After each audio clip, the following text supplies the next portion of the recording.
Halo semuanya, kembali lagi di Florida Hanif. Dan kali ini kita kedatangan sebuah mobil. Wah, yang baru banget. Dan katanya ini adalah pesaing HR-V. Pesaingnya kereta juga, HR-V killer. Karena mobil di segmen ini nih emang lagi laku-lakunya. Jadi banyak banget yang launching. Dan bentar lagi Mitsubishi juga launching. Dan ini terima kasih kita buat Toyota Nasmoko Klaten ya, yang udah minjemin mobil ini. Ini kebetulan tipenya bukan yang hybrid. Nah, nanti kalau katanya ada yang hybrid, ada test drive-nya, kita akan dipinjemin. Nah, ini adalah tipe yang paling tinggi tapi yang gasoline.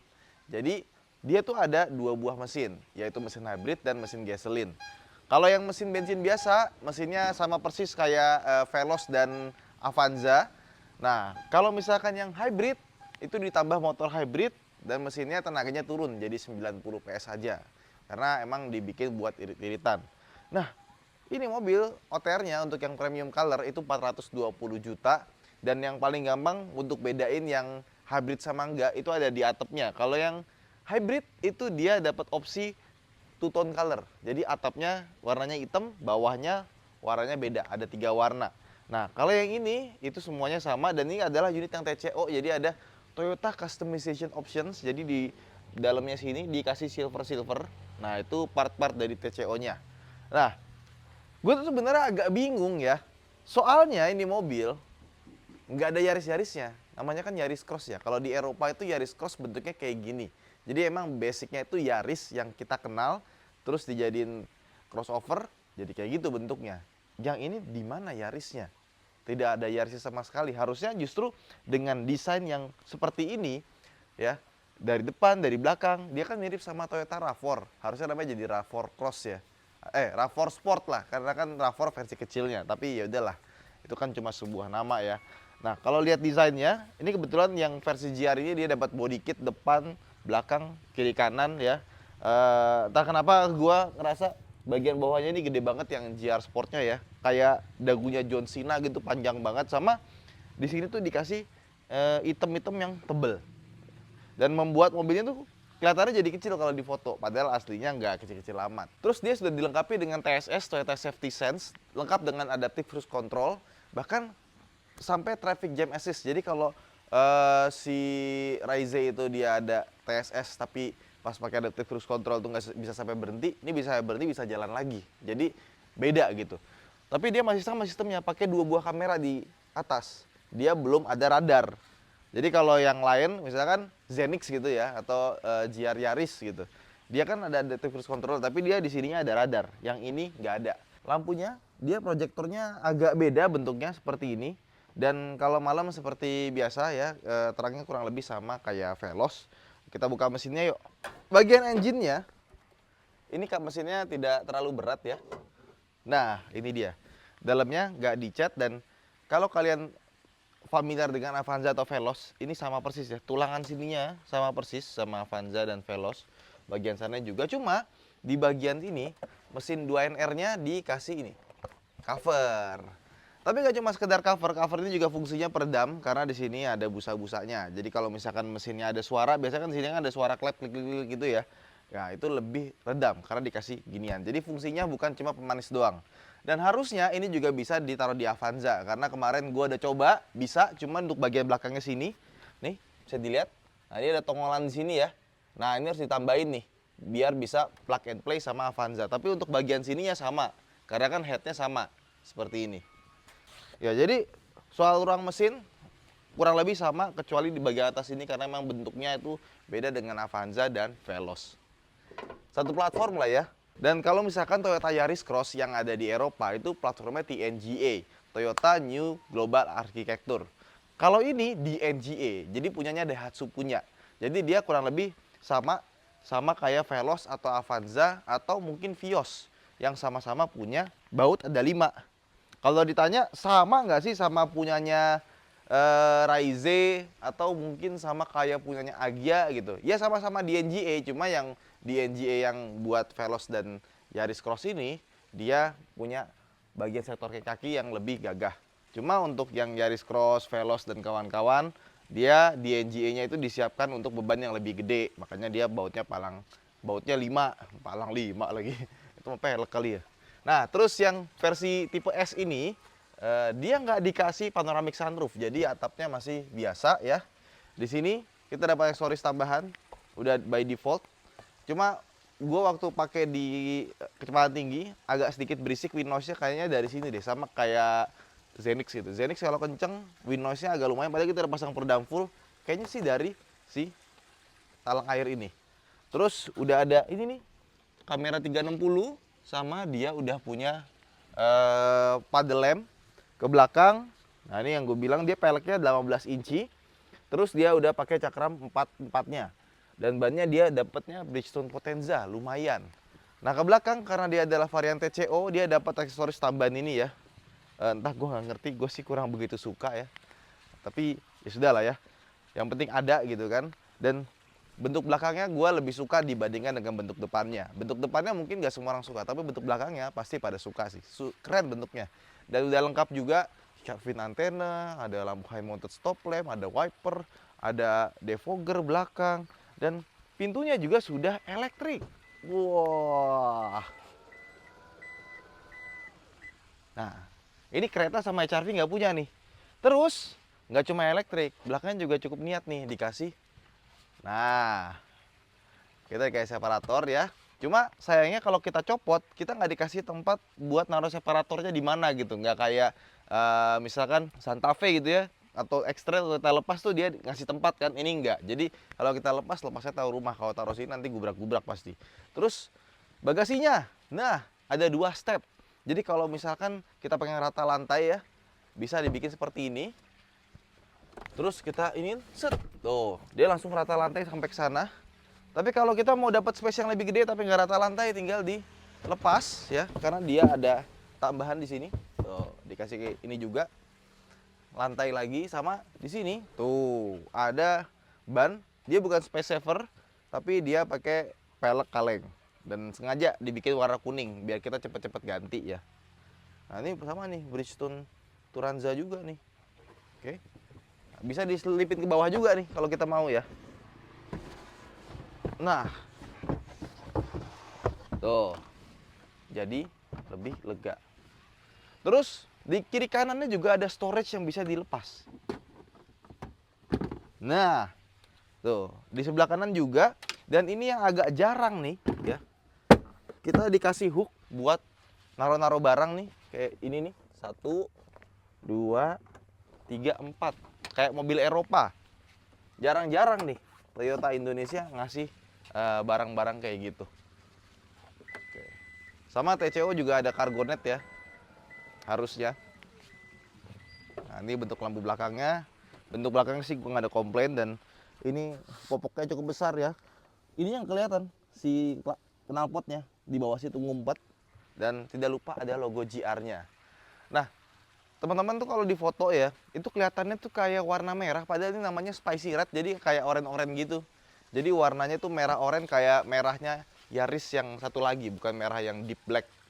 Sekarang kita masuk ke dalam yuk. Oke, kita masuk ke interiornya ya.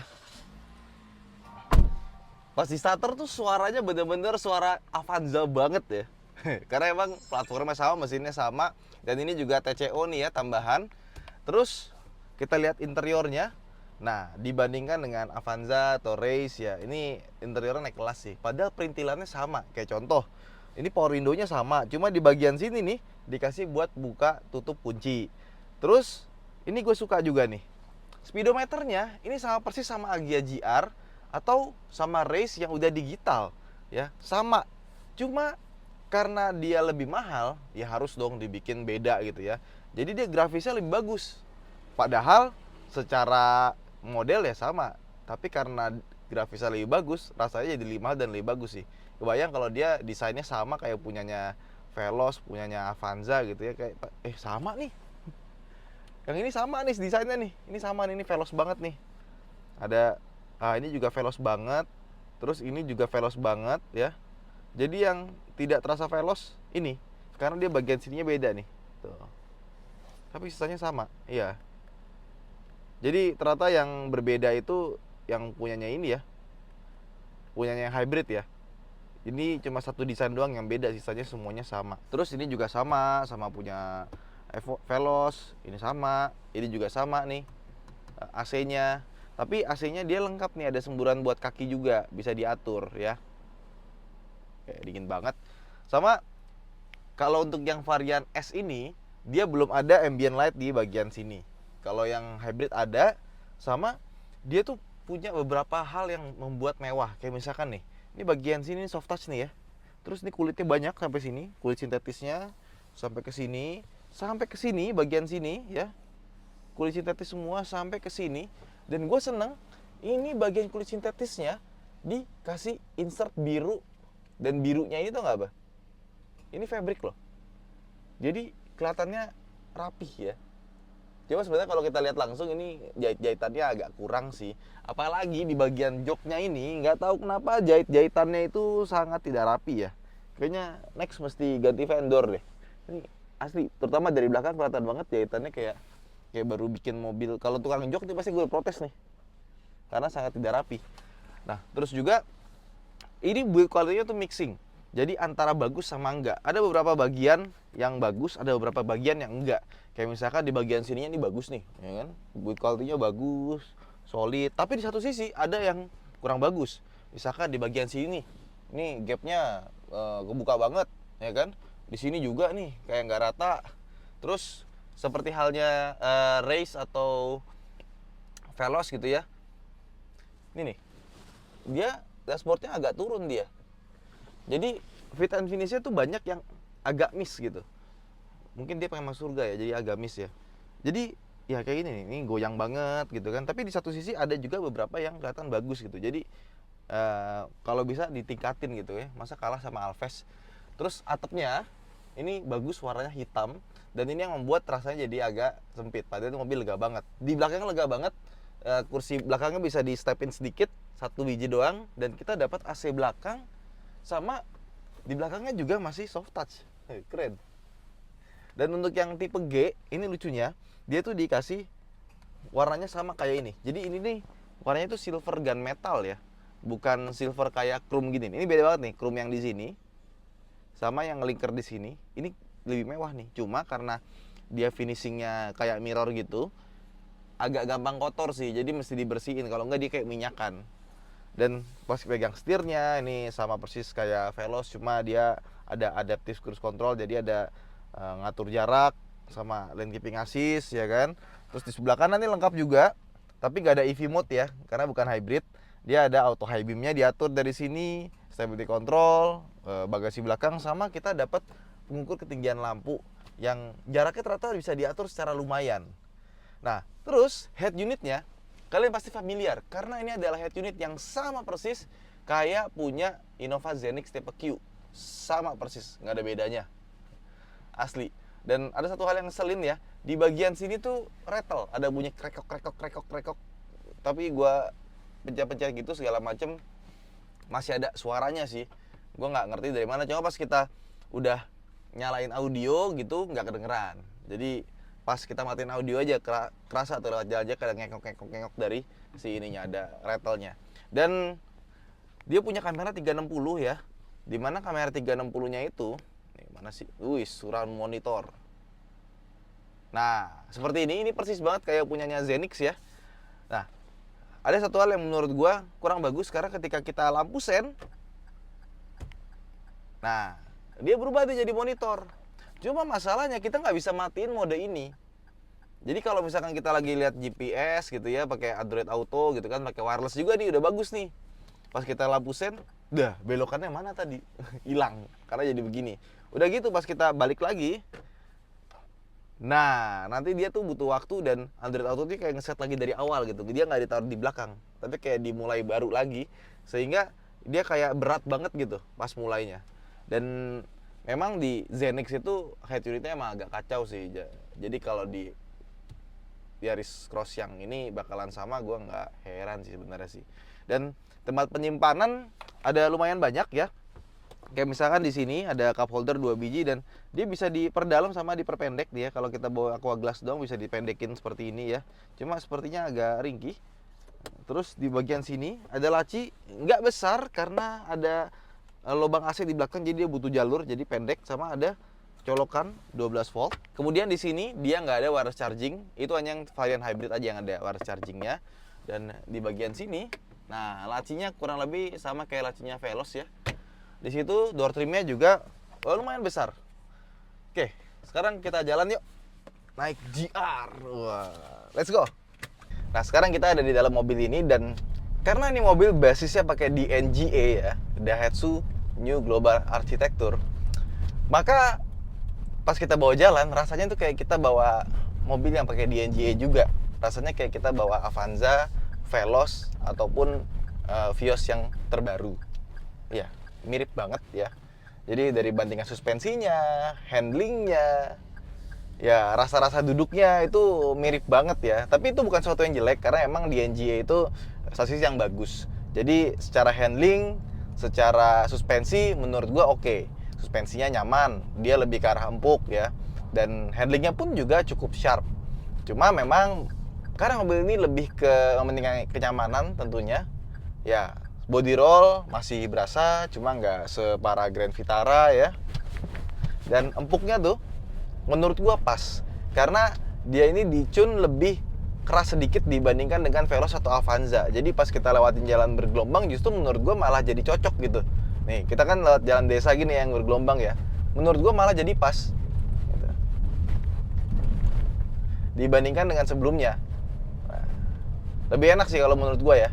Kalau dia dikasih lebih empuk lagi suspensinya kayak misalkan Veloz gitu ya. Atau mungkin dia lebih empuk karena lebih berat juga karena dia kan panjang ya, ini lebih pendek.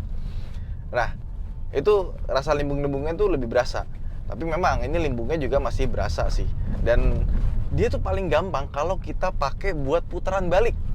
Ya, dia muter baliknya gampang banget. Jadi gue berasa kayak bawa Raize pas kita muter balik dibandingkan dengan mobil sekelas HR-V atau kereta ya. Ya, kedua mobil itu juga muter baliknya nggak jelek, tapi ini lebih bagus. Terus setirnya juga dikasih weight sedikit dan peredaman kabinnya ini lebih bagus dibandingkan dengan Veloz. Jadi suara mesin sih masih berasa ya kalau misalkan kita di 3000-4000 RPM. Tapi kalau di bawah 3000 RPM yang dimana kita bakal pakai putaran mesin tuh tiap hari, itu bisa dibilang suaranya kecil-kecil aja gitu. Dan suara bantingannya tuh kalau kita lewat jalan jelek gubur-gubur itu masih ada. Kas Veloznya ya, kas DNG-nya itu masih ada tuh. Cuma ya, kalau misalkan kolong, peredam, segala macam itu bisa kita tambahin. Yang kurang dari mobil ini tuh yang nggak bisa dibetulin ya. Menurut gua wind noise-nya masih berasa. Jadi kalau kita bawa di tol, bawa kenceng, suara angin tuh masih berasa masuk gitu.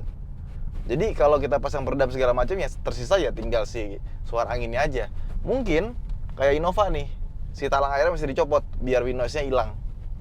Nah, terus gimana dengan performance engine-nya? Ya, karena dia punya mesin yang sama dengan Veloz, maka gue bisa bilang ini identik lah ya. Performance-nya, transmisinya, dan itu bukan hal jelek ya. Karena ketika sudah mengganti mesin 2NR ini pakai transmisi VT, performance bawahnya tuh lumayan. Jadi kalau kita ngambil putaran bawah, kecepatan pelan, itu lumayan lah tenaganya. Dari kita lagi santai nih, terus kita tiba-tiba mau gas, dia cukup responsif. Tapi ketika kita di putaran atas, nah itu rasanya agak kurang. Jadi pas kita main di 4000-5000 RPM, ya emang tenaganya itu adanya di putaran bawah, bukan di putaran atas. Dan konsumsi bahan bakarnya pun juga sama. Jadi ketika kita jalan gitu ya, kurang lebih sama lah, 11-12 sama Veloz, cuma ini lebih irit sedikit karena dia lebih ringan bodinya. Ya nggak tahu sih berapa berat aslinya ya, tapi harusnya dia lebih ringan sih karena lebih pendek kan. Ini mohon maaf banget nih ya, kalau kalian punya Avanza, punya Veloz, terus bawa Yaris Cross, ya rasanya kayak Veloz atau Avanza banyak fitur sih. Kemudian head unitnya, ini tuh sama persis sama Zenix punya ya, yang tipe Q. Bagus sih, fiturnya banyak, ada kamera 360-nya juga. Dan gimana soal suaranya? Menurut gua suaranya B aja sih. Bagus enggak, tapi jelek pun juga enggak. Standar lah. Dan posisi duduknya menurut gue enak, pas ya buat gue yang tinggi 170 cm. Cuma emang dia tuh posisi duduknya agak tinggi, jadi walaupun kita pendekin sependek-pendeknya tetap masih terasa tinggi. Dan yang agak mengganggu sebenarnya ini nih, seat beltnya. Dia seat beltnya tuh nggak bisa diatur naik turunnya. Sebenarnya nggak apa-apa kalau nggak bisa diatur naik turunnya, cuma masalahnya dia terlalu tinggi. Jadi kadang-kadang ini kena ke leher. Nah kalau kena ke leher tuh nggak enak gitu rasanya. Nah, makanya ketika gue naik mobil ini, gue pengennya sih agak ditinggiin dikit ya. meskipun gue sebenarnya suka posisi duduk yang rendah. Dan teleskopiknya menurut gue agak kurang maju ya, jadi dia terlalu mundur. Kalau mau enak harus di kesini lagi. Dan adaptive cruise controlnya karena dia masih pakai kamera doang, jadi akurasinya kurang lebih sama kayak Rise. Sehingga kalau misalkan lagi hujan, nanti tulisannya biasanya ini nih, visibility-nya limited, jadi dia nggak bisa nyala adaptive cruise controlnya. Dan dia bisa bekerja sampai berhenti. Jadi kalau kita lagi lampu merah gitu ya, kita pakai adaptive cruise control, depannya berhenti, dia akan berhenti, dan untuk maju kita pencet maju lagi gitu. Jadi udah kayak mobil-mobil modern. Jadi TSS-nya walaupun dia masih kamera doang, belum pakai radar, tapi dia udah kayak HRV yang bisa sampai berhenti total. Ya so far sih mobilnya oke, nggak ada komplain. Cuma gue berharap lebih sih. Ya, karena ketika kita masuk di market yang besar gitu ya, rasanya tuh harus ada jagoan fiturnya gitu yang membuat mobil itu jadi orang tuh melek gitu, orang tuh membicarakan. Cuma kalau kita ngomongin nama besar Toyota, ya sudah, cukup lah. Kan beberapa orang beli Toyota karena lebih mudah kan, muter balik gampang kan. Oh, dapat kan? Ya, tapi kalau kalian pakai mobil ini buat harian gitu ya, ini cukup nyaman sih, cukup nyaman, cukup irit, cukup bertenaga, cukup ya pokoknya cukup lah. Fiturnya pun juga cukup banyak. Cuma kalau kalian beli ini sebaiknya langsung ke hybrid sih, karena kayak kentang banget ya sih.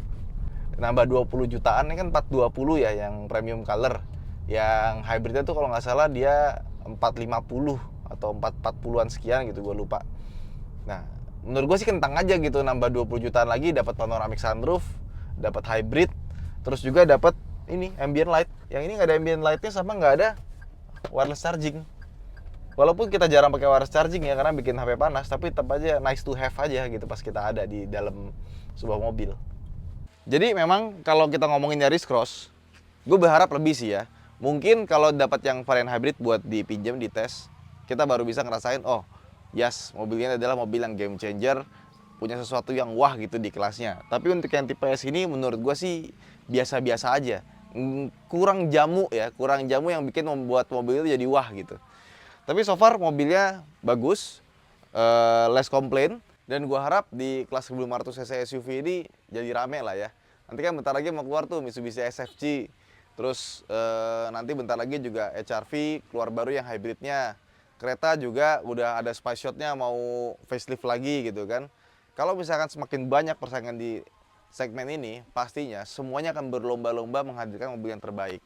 Makanya ketika Toyota ngebuat ini, features-nya juga nggak kaleng-kaleng. Semoga nextnya kita dapat pinjaman yang hybrid dan gue bisa tahu impresi lebih lengkapnya seperti apa. Itu aja mungkin vlog kita kali ini. Jangan lupa untuk like dan subscribe. Saya Hanif.